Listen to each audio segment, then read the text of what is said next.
Well, first of all, I want to thank and recognize the NCRC staff for doing a tremendous job pulling together this conference. I also want to thank and recognize, applause for them. I want to thank and recognize the NCRC board, who later on I'll ask to stand, but a round of applause for the board for everything they've done to ensure our success. I want to thank the members, the sponsors, everyone who has supported us in what we do in pulling together the Just Economy Conference. Thank you so much for that support. And lastly, I want to thank John, my co-leader, without whom I wouldn't be standing here today. So thank you, John. A round of applause for John Taylor. So I have good news and bad news. The good news is you are in for a real treat, if I do say so myself. I took my speech, I cut it in half. This is all wheat and no chaff. It's all meat and no filler, all steak and no sizzle. This speech right here is a humdinger. Let me tell you what. The bad news is that I have bad news. The economy is not just. Our society is not inclusive. The racial wealth gap has not closed, and inequality is getting worse. We have an affordable housing crisis and a home ownership crisis. Fewer and fewer of us really own the American dream. We also have a mental health crisis, as Jose said. Well, that came up a little too quick. No offense. No offense. I didn't think Jose was going to talk about Trump, but since he did, what can we say? I'll remind you we're a nonpartisan organization, a 501c3. But we can say this. We know we can say this. He is a racist. He is a con man. He is a cheat.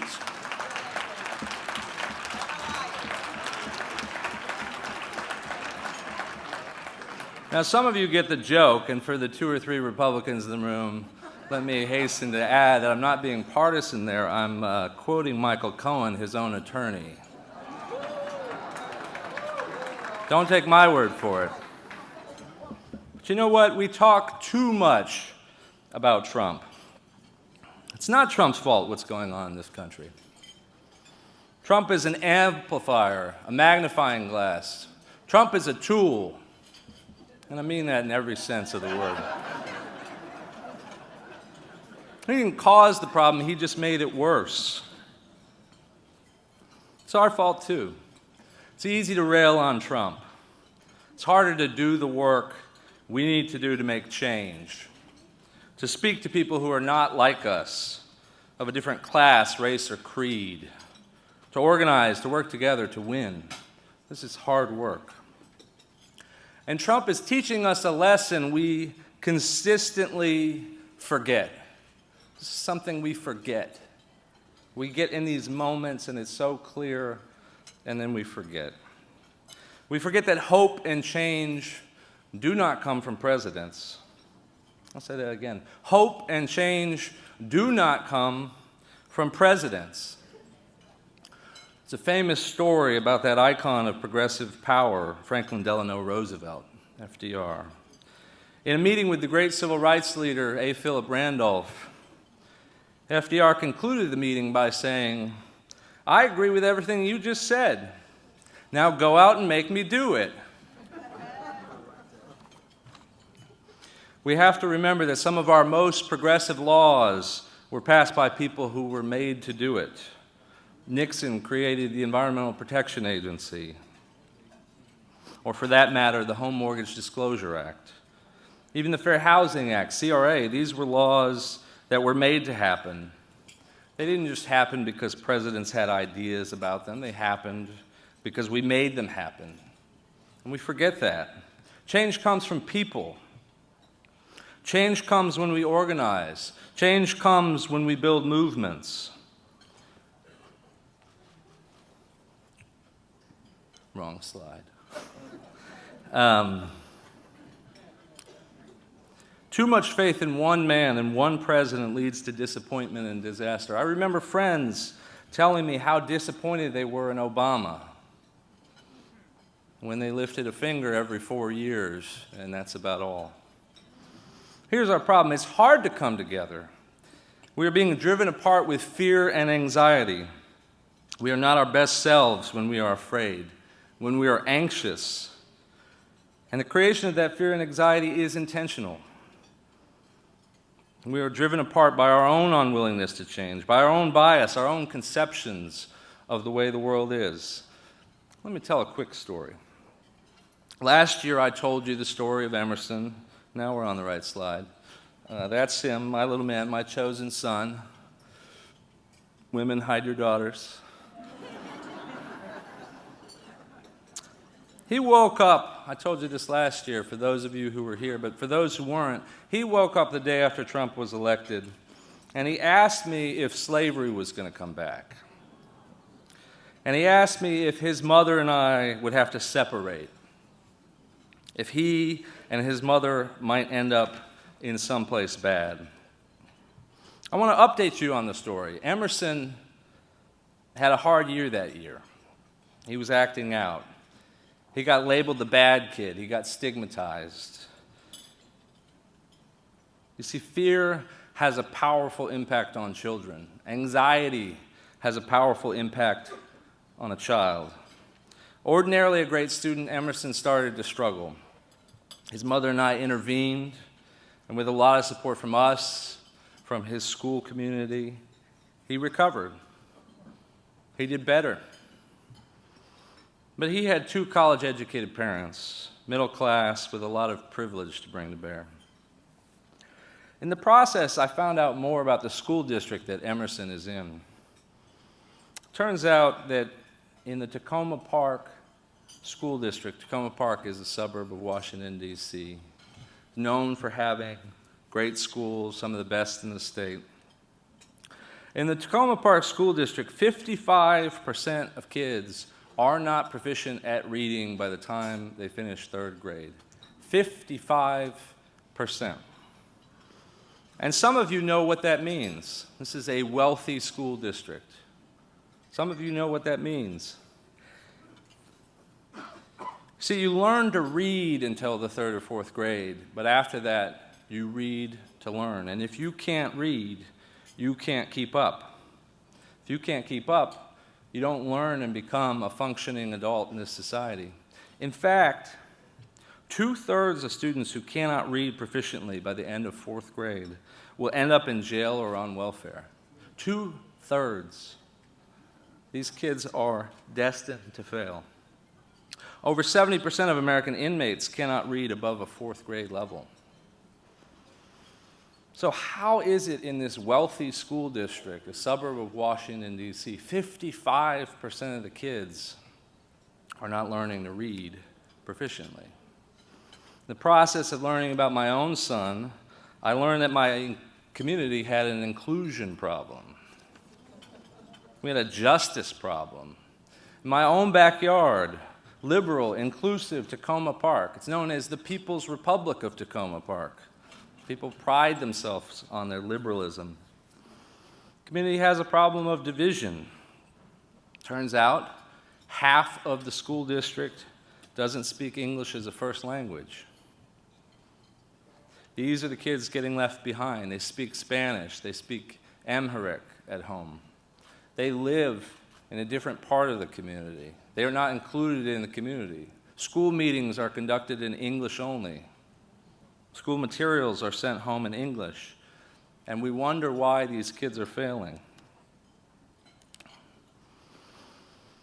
You can imagine the fear and anxiety that they live in a community that clearly does not welcome them in the way that it should. If we did, we would make sure that they learned how to read, that fundamental building block of success in life. We all have these kinds of problems in our own backyards. We do. We may not see them. We may not be aware of them. We choose to not be aware of them. The good news is we can all do something about it. And we should be thankful, yes, thankful, that Trump has taught us the lessons that he has, the lessons that some people did not know and needed to hear, that racism is alive and well. Some people needed to hear that. That people in this country are afraid, and when provoked, become more afraid. That people will turn on each other. That our social fabric is not strong. Some of you knew this, but some people needed to be reminded. Yet we should be thankful that he has taught us all this painful, painful lesson. We should be thankful, but we should say this: thank you, next.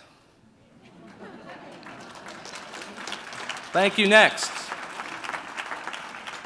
I can tell there's only a few millennials who get the Ariana Grande reference. The rest of you are just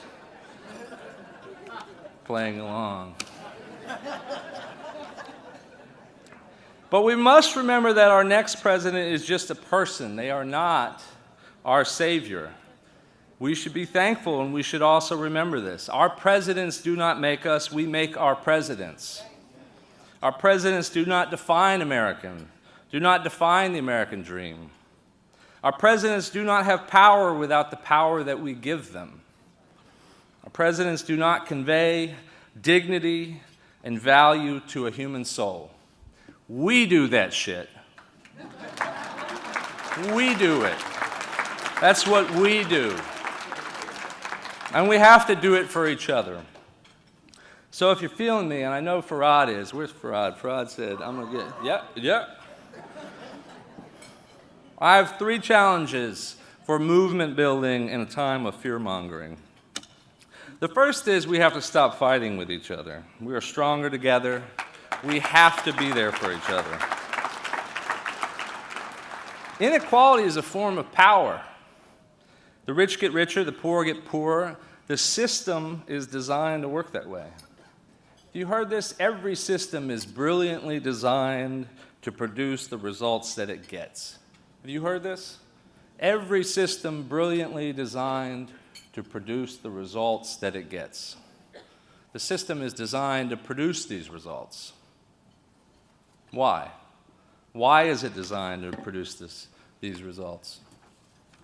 This morning, Jose Vargas talked about how immigration is about cheap labor. He talked about other systems that are about cheap labor. I was just with Derek Johnson, the head of the NAACP in the Mississippi Delta the other day, and he said racism was always about money. It was always about maintaining cheap labor. And to do that, you create fear. To do that, you create control. You create anxiety. Martin Luther King had this quote when he spoke in Memphis the night before he was shot. He said, "We've got to stay together to maintain unity." You know, whenever Pharaoh wanted to prolong the period of slavery in Egypt, he had a favorite formula for doing it. What was that? He kept the slaves fighting amongst themselves. We are fighting amongst themselves. Cannot have black people fighting brown people and white people fighting with everybody. It's time for a deeper conversation about the history and legacy around race in our country. It's time for white people to talk to white people about race, not in a guilt-laden kind of way, but in a way that says, let's do something about this. I'm for reparations if what reparations means is we repair each other and ourselves. Can we do that? Can we do that in this country? If we do that, we can live out the promise of this great nation. We can stop fighting with each other over crumbs. We can have the whole pie. The system is designed to produce the results that occur. We're not going to change it if we keep fighting with each other. Here's a second challenge. I said last year it's time for new leadership. And I hasten to say that new leadership is found in many places.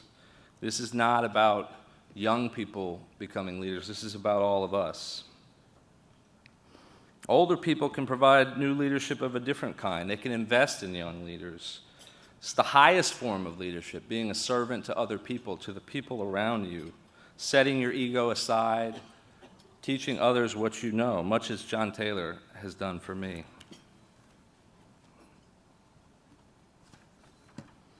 Been reflecting a lot about leadership recently and its role in building great movements. And I hate to tell you this, but we're losing our leaders. The big milestones have passed. We've celebrated 50 years of the March on Washington, Civil Rights Act, the Voting Rights Act. I'm from Memphis. Last year, Memphis commemorated the 50th anniversary of the assassination of Dr. Martin Luther King. And at that event, Reverend William Barber spoke. He's an ally and a friend of NCRC. He's spoken here before. And he quoted the Bible. He said, "The Bible says, 'Woe unto those who love the tombs of the prophets.'" Say that again. "Woe unto those who love the tombs of the prophets." At some point when your prophets, when the leaders of old have passed, you have to pick up the torch and march forward. We must honor and celebrate the movement for what it did for us, for these great leaders who came before, for their role in building what we have, in setting us up to march forward. But we also must create the movement anew. It's time for new leadership, and each and every one of you can contribute. It's time to create new milestones. Civil rights movement's not done, it's barely begun. In a time when the racial wealth gap is worse, in a time when people can't afford the rent, in a time when we desperately need a just economy, we also need a new civil rights movement of the 21st century to finish the job. Thank you. And that brings me to my final point. As much as we need new leadership, we also need brilliant followership. That may not be a term that you've heard before. I think I made it up. I want you to be a joiner. You know, leaders take it in the back. Be a back defender. Carry a shield. Some of the best leaders I know are the people who know when to give a kind and supportive word. They're the first people when someone says something to speak up and say, "That's right. I agree." Leaders are only as good as their followers. I think it was General Patton who was famous for saying, "Lead, follower, get out of the way." I'll just hasten to point out that he might have been standing on that hill very alone if people had not followed him. Leaders are only as good as their followers, but we don't do justice. We don't pay attention to the act and the art of followership. I'll give you an example of my wife. My wife, you might say she's not a woman who suffers fools kindly. She's outspoken. And again, in our little community of Tacoma Park, there's a listserv, neighborhood listserv. And one day, someone sends a note out to the listserv and says, "You know, there's a suspicious man walking down the street, and I just want my neighbors to be very aware that he's present, and he seems like he's up to no good." And then she goes on to describe this man, and it becomes pretty apparent that he's a black man. So my wife, being, the outspoken, kind person that she is, writes a little note back to the listserv. "I don't think you should stereotype people that way." Goes on to say a few other things, kind things, nice things. And so, we're in the community that weekend, we're at the coffee shop, we're at the farmer's market, people are coming up to my wife, "Oh, I really agreed with what you said. That was so great, I was waiting for somebody to say it." But not a single one of them hit reply all and said, "I agree too." Not a single one of them. And you know what that does to that person who stuck their head out? It makes it seem like they're alone. It makes it seem like only they believe that thing. Be a better follower. Now, you know this was all leading somewhere, right? I have some homework for you. I have an ask. We need you in our movement. We need you to join NCRC, to join our fight for economic justice. We need you right now, not tomorrow, not eventually, not, oh, I thought I already was a member. Yeah, I'm looking at you, and you, and you. The way you tell if you have a little red ribbon on your name tag, you're a member. If you don't, you're not. We need you right now. We are fighting to keep CRA strong as the regulators go through a process to reform it in ways that could be bad for our communities. We are fighting to keep the affordable housing goals that Fannie Mae and Freddie Mac have. We're working to produce community benefits agreements, over $90 billion in commitments over the last 3 years. New funds invested in low and moderate income communities and communities of color. We're fighting to make sure that we don't leave people behind, that we include people, that we see those people who are not included, that we have a fair, a just, an inclusive economy. Will you join us? We need you. Will you join us? We need you. Will you join us? We need you. And so many of you have joined us. As I close here, I want to celebrate you, our coalition. First, our board, our leaders. I'd ask you to stand and be recognized. Thank you. Thank you for your leadership. Thank you for what you have done. Stay standing. Stay standing. Next, I want to celebrate those who have been a member for more than 20 years. If you've been a member for more than 20 years, stand and be recognized. Please clap. Stay standing. If you've been a member for more than 10 years, please stand. 10 years, please stand and be recognized. 5 years, please stand and be recognized. 1 year, keep clapping. 1 year, please stand and be recognized. And if you joined for this conference or you joined today on the spot, please stand and be recognized. A round of applause. And finally, if you want to join and you're going to join and you're sitting down right now, please stand and be recognized.